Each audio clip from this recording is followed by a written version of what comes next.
ndokunda ndakakumirira kudhara. Ndakakumirira. Ndakakumirira asi wangoenda chechi. Iwe.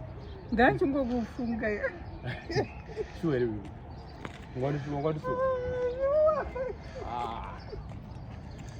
Kuya ndakazotiza kana ndazombooneka mwana wako.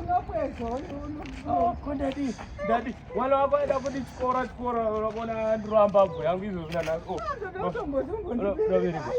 Ndikubereka. Akasatonikidza. Akasatonikidza kai mwana wako. Pachasvikika ere pamba. Upande mhosva kana dai akakurambidza kusvika pambasi unodini? Ndosvika. Ndorohwa ndikangoona kuti hapo chete munhu. Saka zvandoita manje this time.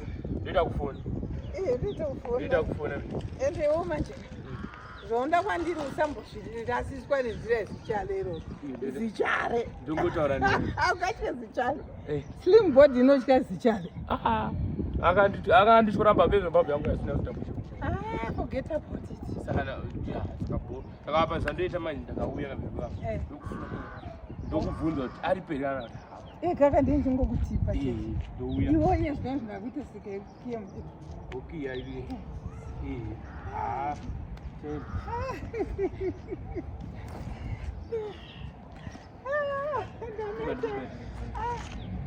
Ukangonditsvagira taxi.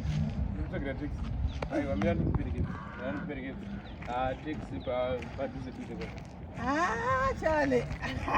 Chale ada kutonditonga kuita ndiye baba wako. Akandirova. Iye ngaachirora. Enda uramba chiri chinami papo. Ngaachirora. Akura uye. Ngachienda. Gaita rori. Usaseche background. Aiwa ndikusiya.